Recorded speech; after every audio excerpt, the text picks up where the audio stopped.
This has been an absolutely amazing year. For the first time, I've had experiences like wielding the gavel and presiding as Speaker Pro Tem over the House of Representatives and calling that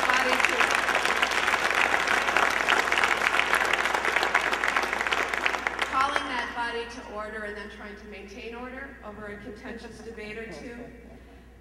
I attended my very first official and elaborate White House bill signing ceremony, where the President signed into law my bill reauthorizing the National Breast and Cervical Cancer Early Detection Program, which provides life-saving early screening to women who are either underinsured or uninsured. I have shaped policy on energy independence and global warming, and some of these things may actually become law in the next month or so, and I'm very excited about that. I'm finding that my bills are moving, my amendments are being passed, and my party has achieved some incredibly significant policy successes, of which I am very proud. Shortly after the elections a year ago, I started getting questions, as naturally I would, about what a Democratic majority would mean for LGBT Americans. Barney and I requested a meeting with Speaker-elect Pelosi and our soon-to-be majority leader.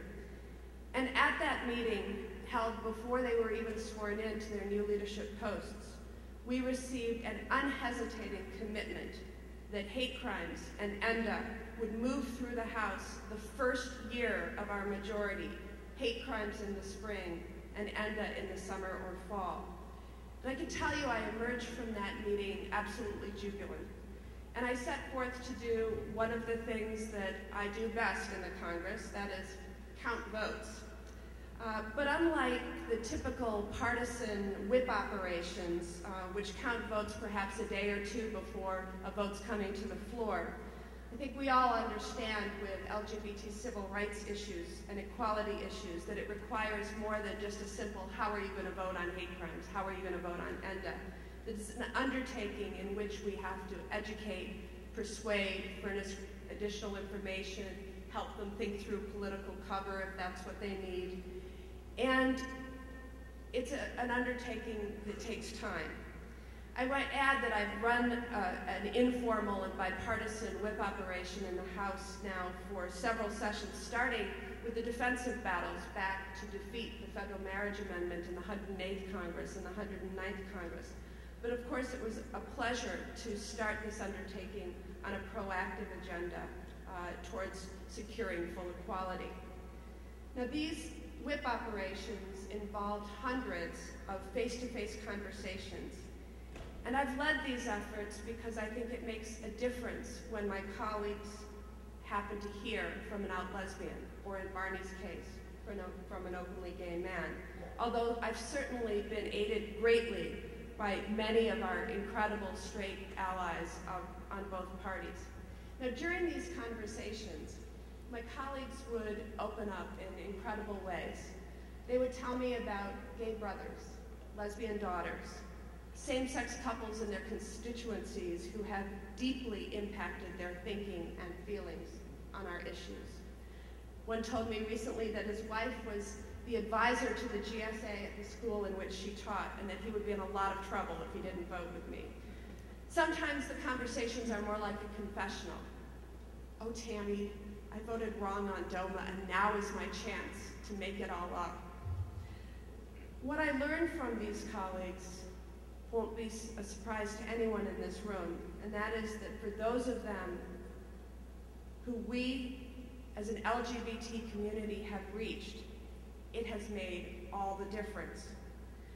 But I must tell you that I also have many disappointing conversations. A Republican from the upper Midwest, when I whipped him on hate crimes last spring, said that he had gotten several thousand contacts in opposition to the bill, and count them three, in support. Our community is too strong in number and in influence for this to be acceptable in the year 2007. And it is also clear to me from dozens of conversations that many, probably most of my colleagues, have never directly been lobbied on the importance of inclusion of gender identity in our civil rights laws. But by and large, my work with my colleagues left me hopeful about our prospects going forward in the longer term. I know everyone here understands that there have been disappointments and frustrations and obstacles in the short term. The President has issued veto threats against both hate crimes and ENDA, and despite strong agreement among Democratic House leaders that we must pass an inclusive ENDA as the ultimate goal, there has been considerable disagreement over tactics and strategy in the near term about how to get there. Most of that internal debate surrounded the question of the consequences of the possibility of losing a floor vote. Losing a vote on a Republican motion to recommit that would strip gender identity and expression from the ENDA bill and send it back to committee to perish. There's also a silver lining to that cloud of disagreement, and that is that it created an incredible educable moment. People, by the tens of thousands, as you heard in our panel yesterday, seized that educable moment. I could see it happening before my eyes when I was member-to-member discussions. What had been almost a hypothetical discussion just a few weeks before became real as my colleagues realized that people in their own constituencies desperately needed these protections and cared deeply about securing them for those that they represented. And just as it seemed that everything had quieted down for a while, we are now looking at a very, very challenging situation ahead on the hate crimes bill. Now that it has been attached in the Senate to the Defense Department authorization bill, there are concerns that it might not have the votes to pass in the House if Republicans decide to vote no on the bill to protest the attachment of the hate crimes bill, and progressive Democrats vote no on the bill because of objectionable defense policies in the underlying authorization bill.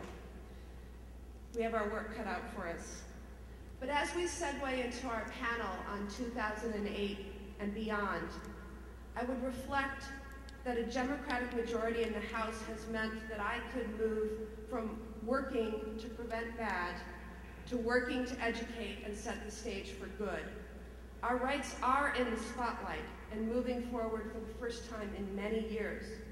But as exciting as this first year in the majority has been, we all know that disappointments still abound, whether it be on the issue of executive branch accountability, ending the war, providing insurance to uninsured children, or passing a transgender inclusive ENDA. We have a majority ready to do the right thing, but we lack the supermajority necessary to be able to override vetoes, invoke cloture to prevent filibusters in the Senate. I believe it was Patricia Ireland who said, if you can't change their minds, change their faces. And that kind of says it all as we move from 2007 to 2008. There's a movement we have spent this year trying to change the hearts and minds, trying to build strong pro-equality majorities. In 2008, we will turn our attention to changing the faces of power who have worked against our full equality.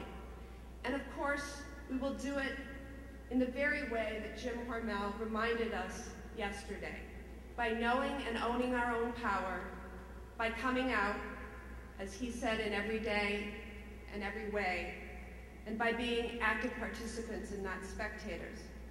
But remember, especially for those of you in this room who hold elective or appointive office, just as I watched before Stonewall on a VCR and learned about Dell and Phyllis and Elaine Noble, some kid somewhere is Googling you and discovering that yes, he or she can be anything they want.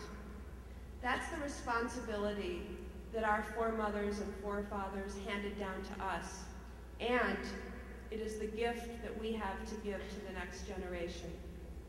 Thank you.